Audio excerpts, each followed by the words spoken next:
wife Ellen in the state of Arkansas.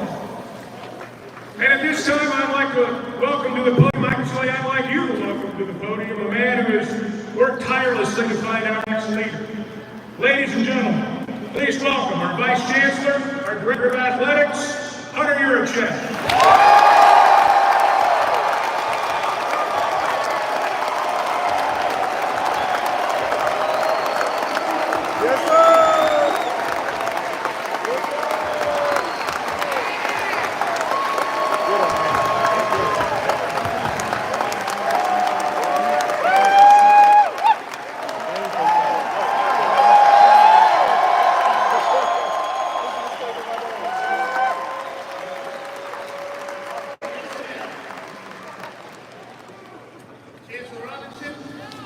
I think we made the right choice.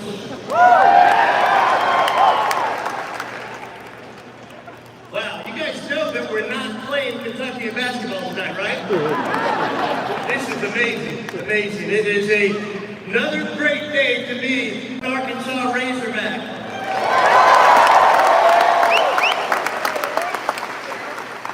And as your Director of Athletics, I say that with great confidence tonight, as I think about our #1 ranked baseball team. Our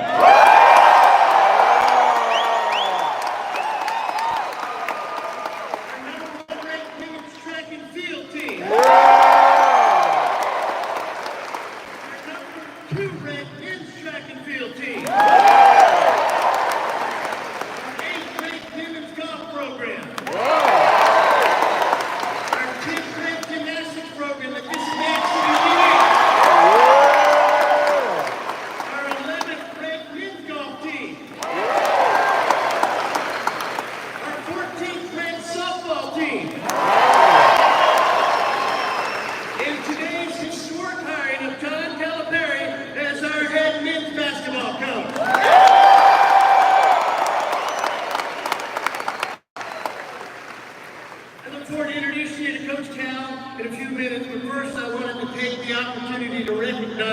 Several people.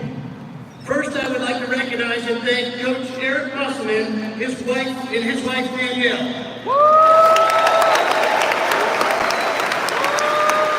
During the past 5 seasons, Coach Musselman and Danielle by his side elevated our program back to one of national prominence and ensured that we were able to attract a Hall of Fame coach to take his place.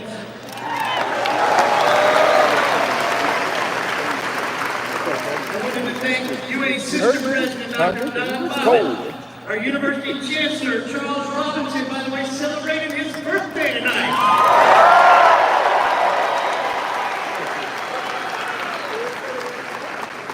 By the way, Chancellor, this is my birthday present to you, okay? And of course, the University Assistant Board of Trustees for their support throughout this process.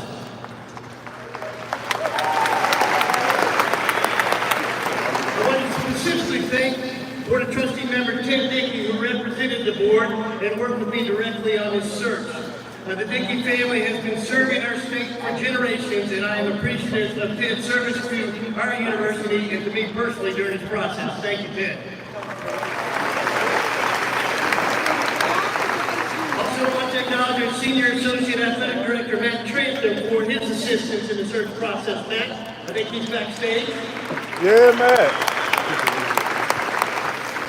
And a huge and special thank you to our Department of Athletics University Associate General Counsel Matt McCoy and Coach Cal's attorney Tom Mars, also a UA Law graduate, who worked together to get an agreement in place. Matt and Tom, thank you very much.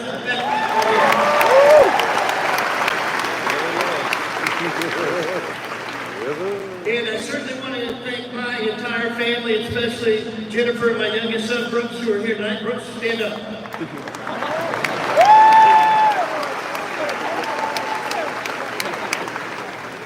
And there are so many others who played a part, but I want to make sure I recognize 2 key people and their families who played a significant role in our ability to hire Coach Cal. I am deeply appreciative to Mr. John Tyson for serving.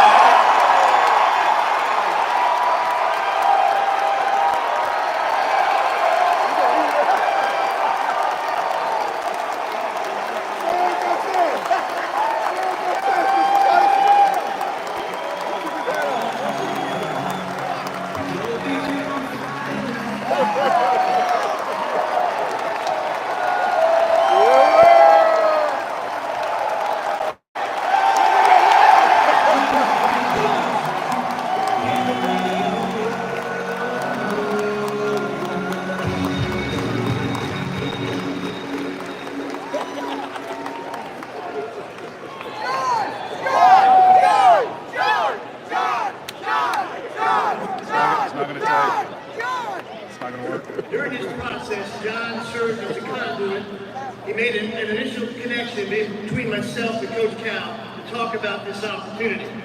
Coach Cal and John have been dear friends for years, and that personal relationship was an incredible resource for me to better understand Coach Cal and what might attract him to the University of Arkansas. But this commitment is far more than just making a connection. John Tyson and his family are from here in Northwest Arkansas, and Warren Stevens and his family from Central Arkansas joined forces together to make certain we could offer the type of package that would lure Coach Cal to Fayetteville. Each of these families understands how important this program is to the entire state. Their generosity helped galvanize their state this week with great anticipation of the future success of our Razorback basketball program. So thank you to John Randall, and Olivia Tyson, who are able to join us tonight, and to Warren, Harriet, Miles, John, and Laura Stevens for demonstrating that we are truly all one Razorback.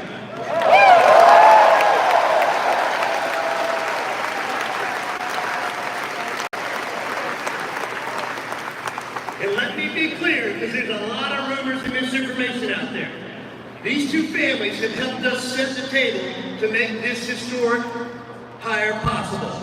But I know their expectation and their hope is people across this state will join in and make sure we are able to continue to provide the tools that are needed, not only to have success in men's basketball, but the tools for us to continue to have the success we have enjoyed across our 19 sports programs.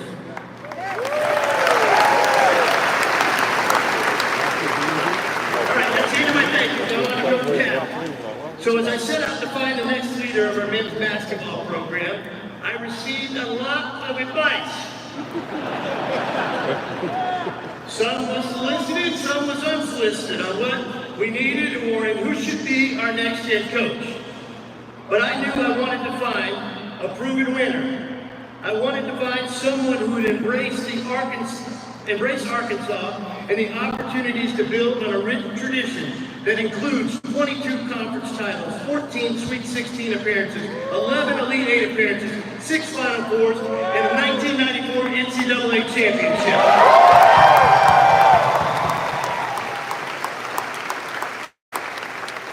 We needed to find a coach that understands the current environment of college athletics and how to recruit elite talent. We needed someone who can develop players for success at the college level and prepare them for success in the NBA. We needed someone who would bring national prestige to the University of Arkansas, and we needed someone to generate excitement among Razorback Nation. Check that box for sure, right?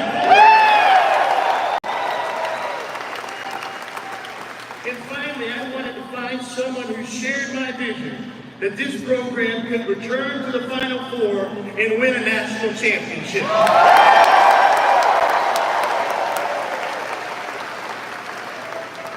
In the course of our great history, we have been blessed to have tremendous players and legendary coaches. From Eddie Sutton to Nolan Richardson, Arkansas has been a home to Hall of Fame coaches. Today, we add another Hall of Fame coach to that distinguished list. A Naismith Hall of Fame coach and someone that recently was selected as the 2024 John R. Wooden Legends of Coaching recipient.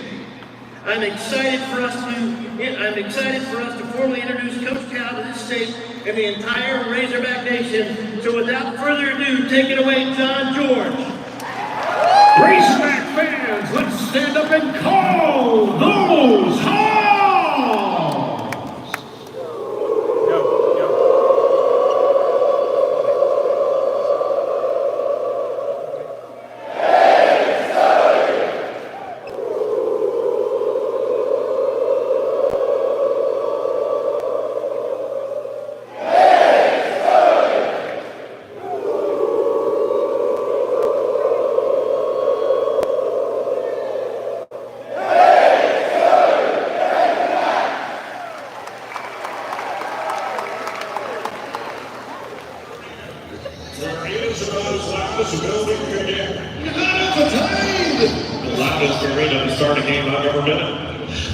This is a hard place. You don't come here expecting to win.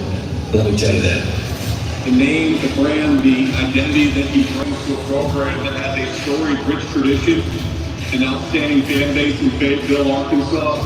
They recruit football and winning football. You go to Kentucky. What made you go to Coach Cal? I love him. I still talk to Cal to this day. You came in, you earned everything, you made it work. Playing for Cal their relationship lasting ever. Our Calipari gets to go to a proud program with on national championship pedigree. With the first pick in the 2010 NBA draft, the Washington Wizards select John Wall. The New Orleans Hornets select Anthony Davis, Julius Randle, Logan Johnson, Devin Booker, Jamal Murray, De'Aaron Fox, Bam Adebayo, Shai Gilgeous-Alexander, Carl Anthony Towns. That's a program that is built to win. Arkansas needed an adrenaline build. John Calipari is going to give them. Yes, sir. And now, let's welcome to the court, joined by his wife, Ellen, the head coach of your Arkansas Razorbacks, John Calipari!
I have never gotten that kind of greeting in this building.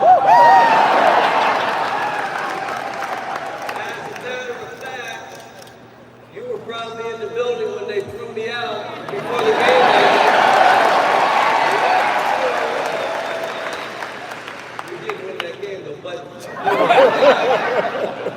and you guys were throwing stuff at me then. I wasn't hearing any cheers. How did this happen? Walk us through this. Phew. Where's my John Tyson?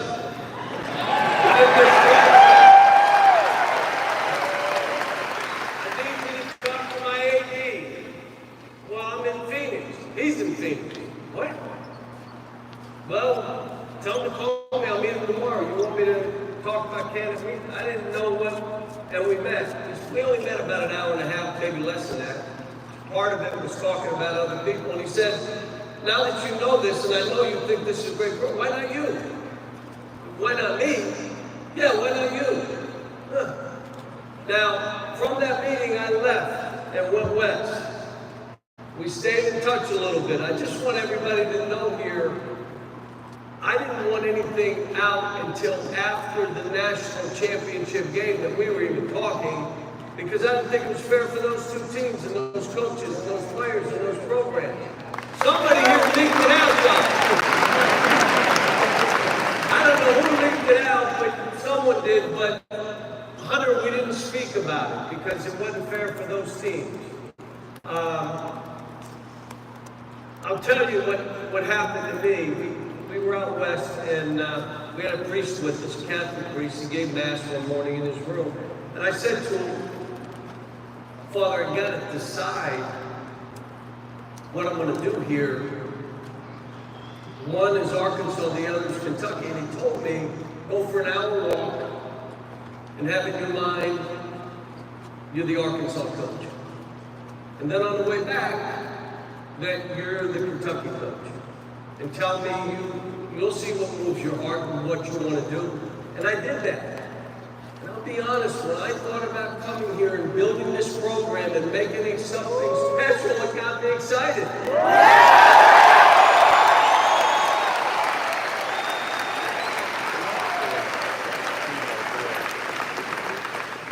I gotta say this though, And again, in 2007, I met with Coach Broyles. And we talked, I was in Memphis at the time. And I've just got to tell you, there's a difference now than leaving a job back then. Back then, you had players that were there to play for you, to be with you, to help groom them to get ready for what their future was. And if you left, they were stuck there. They couldn't leave. They had to play for whoever the coach was. And John got mad at me. I said, I'm not leaving these kids. And it was Derrick Rose, Antonio Anderson, Chris Douglas Roberts, Joey Dorsey, Robert Dozier, Sean Taggart. I mean, we had a great group. But it wasn't about winning and losing. It was about leaving them. It happened to me in Massachusetts with Marcus Camby. We lost to Eddie Sutton's Oklahoma State team in Big Country in the Elite Eight. He said, I'm going to stay, Coach. I'm not ready. And I said, well, then I'm going to stay with you. There were a couple things that were happening for me. The next year, we go to the Final Four, lose to a Kentucky team. I think we got screwed, but that's another story. And he says, I'm going to do this. And I went and said, you know what? I'm going to go too. And I went to the Nets. You know who I got to coach at the Nets? Joe Klein.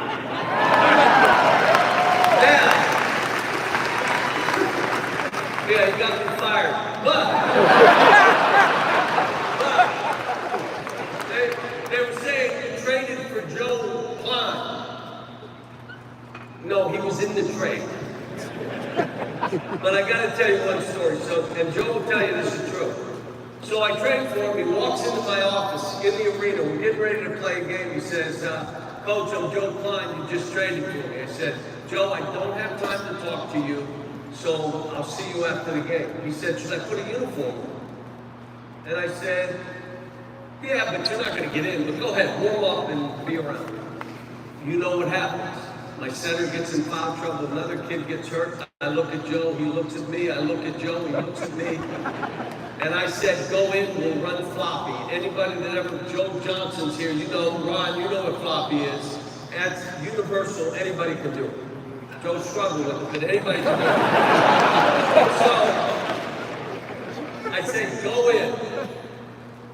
And I can tell you other stories, but he walked by me and stopped and turned back and said, I'm Joe Klein, it's nice to meet you.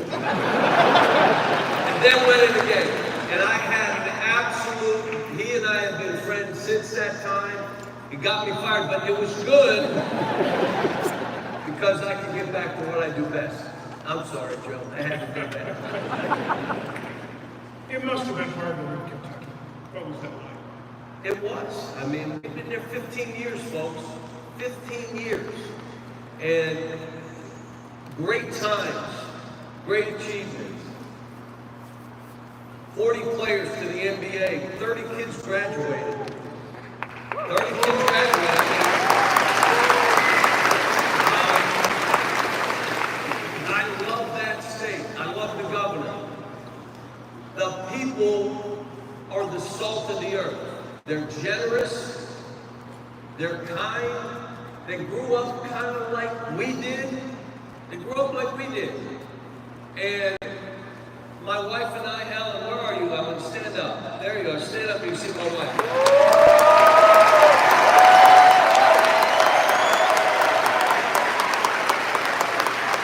Now, from this point on, she is the princess. That's what she is. She's the princess.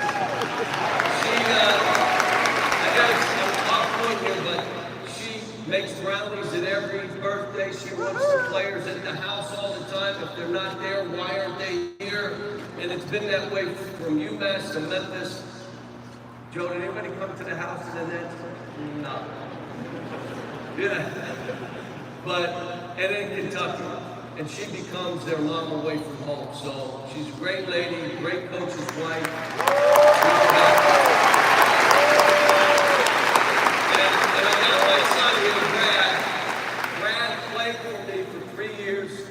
He graduated, and he put his name in the portal.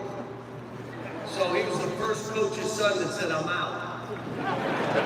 And he went and played at Detroit for Mike Davis and had a terrific career and has done good, and was at Vanderbilt with Jerry Stackhouse last year and did a great job of coaching. But Kentucky's the coolest school. There's only a few schools like that, and I hate to tell you, Arkansas is one of them. It is. All I can tell you, we loved our time there. We gave every ounce of everything we had to that job, that state, and that school. So I walk away sad, but knowing no regrets. We left nothing on the table. There's not a whole lot more we could have tried to do. You look around, that's all right, you can applaud.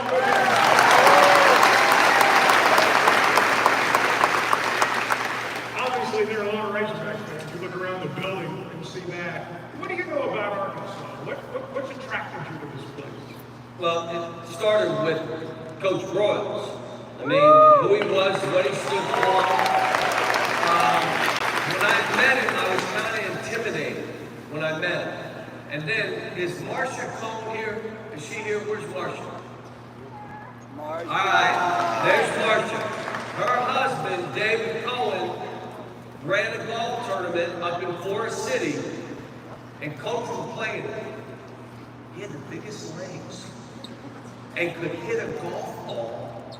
Even later in his life, would hit the. I'm like, how was he hitting the ball that far?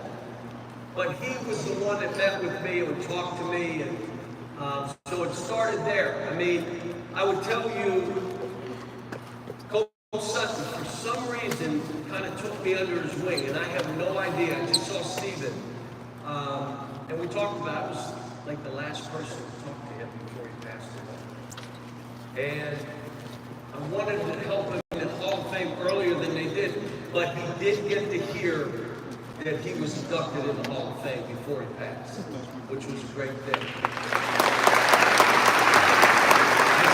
I see Ron Brewer, Sidney Moncrief. You have, Marvin Dell. He did it with Arkansas players. And how he did it in Barnwell, I have no idea.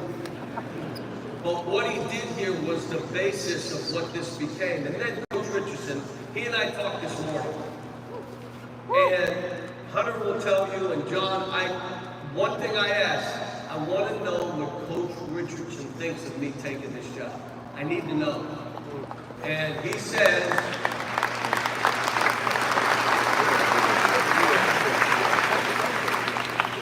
and he and I talked today.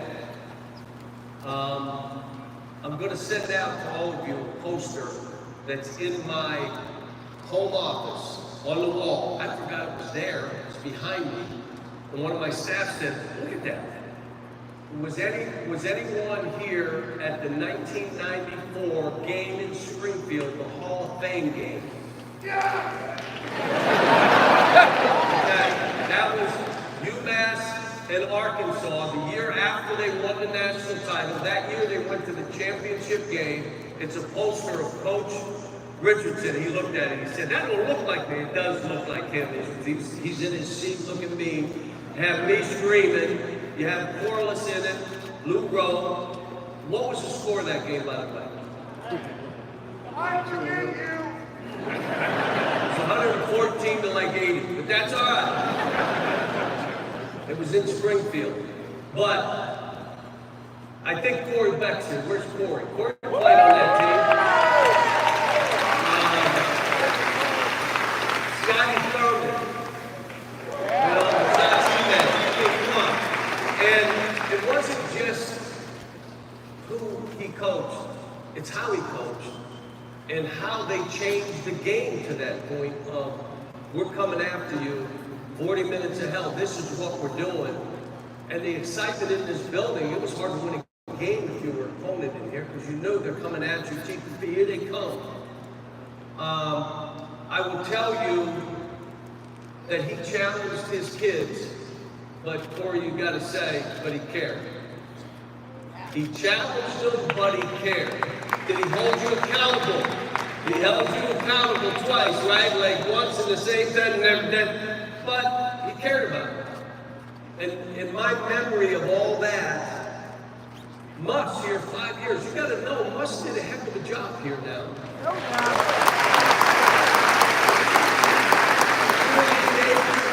We got this thing back on track, the Sweet 16, and again, you know, the opportunity to follow all that, and again, you could say, well, rebuild, yeah, there may not be a roster. I gotta put a roster together. No, you're laughing, that's not funny.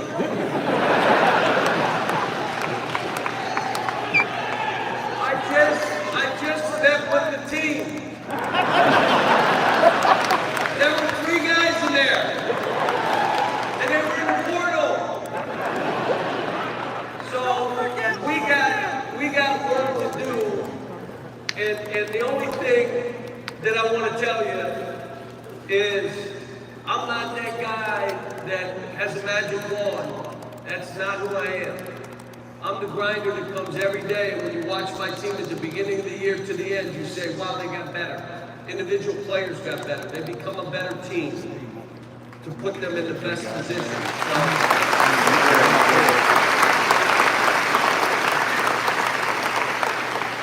Finally, we've watched you coach.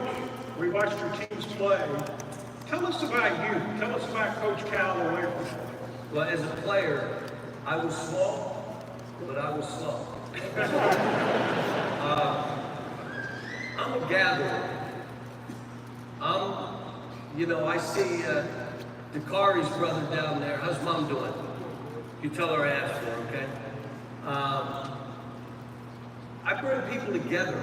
It's what I've always tried to do. We get this thing going and we get this thing done. I want thousands of people to say, without me, this doesn't happen. Thousands. Not just 1, 2, 5, not my staff. It was everybody came together and say, without me, none of this happens. I look at trying to create that love affair. A love affair between this program and this campus, this program and this state. I know this program's important to the state. All these programs are important to the state.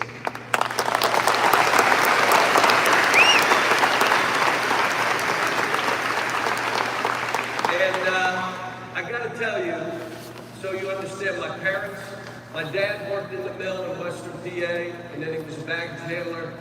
Worked till the age of 70, still looking strong at 91.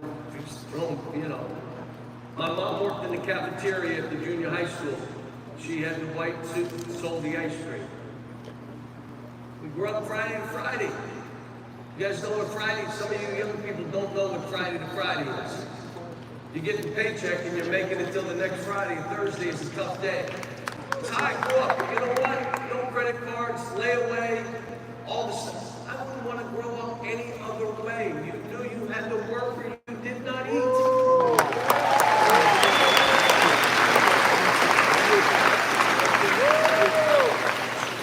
And I say I'm a grinder. That's what I am. Look, I told my son today, I don't know why you look at, I'm telling you, my dad was baggage handler, my mom worked there, wasn't a great player. Please, I am just, my friends call me Johnny Calipari. I'm not that guy that, it's me bringing everybody together, bringing a staff together, gathering people, getting a team to understand how you have to work. You ready for this? Together. Not work by yourself. You do it together. And then having a dream and a burning desire to compete for championships. Why am I here? That's why I'm here.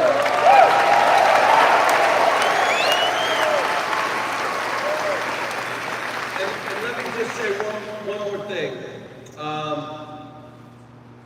I'm always going to be a player's first coach. I'm sorry. It's about the players. I know for some reason people think you can't really be a coach that wants to win if you're about the players. No, you can do both. You can be, every decision I will make will be, is this the best decision for these guys? Not me as a staff, is it the best decision for them? When we're doing things, how we're doing things. You saw my team this year, we played totally different. Why? It was the best way for that team to play. We couldn't guard as well as we needed to, but we could really score. But it was how they had to play. And all I can tell you is I won't change that. It does change recruiting because of this transfer portal. You can't have as many freshmen as you usually have. You have your group of freshmen, you have a group of returning players, and you have a couple transfers that can impact it. Sometimes they're the alpha dog, that guy coming in. But even those guys would come here for one reason. How do you make me better, coach? I want to go to the next level. Can you help me? If I see a player that I don't think I can help, I'm being honest, I probably won't. Not that he's not a good player. I don't want to use some young man and say, yeah, you're going to set screens and dog on the foot. No. How do I help him get better? That is what my job is, to prepare them for life after basketball, to tell them how they create joy in their life. Do something for somebody else, and you'll figure out how you create joy in your life. The one thing Coach Riley, Pat Riley said to me, the best compliment, Cal, I can give you is your team, your players come in this league, and they're all good teammates. Think about that. For me as a coach, that was the best compliment I can get. Yeah, they're in that league, they're getting second deals, they're doing all this stuff, yet they're great teammates. That's what I want to have, the base of what we're doing here, the culture of what we're trying to do here.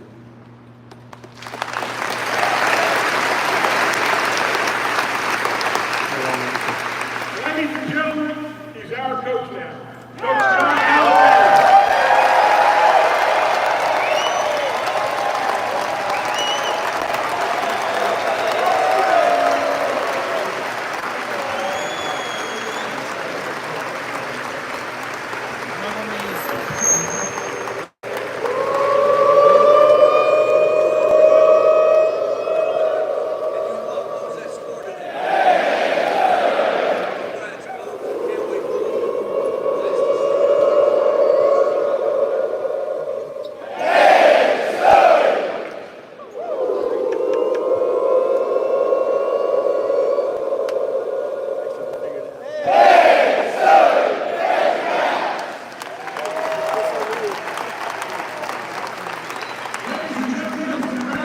Coach John Calipari. As the Razorback head coach, he's also going to be flying to Los Angeles tomorrow to receive the John R. Wooden Award for Legends in Coaching. So we certainly congratulate him on that. Again, we welcome his wife Ellen, son Brad. We thank all of you for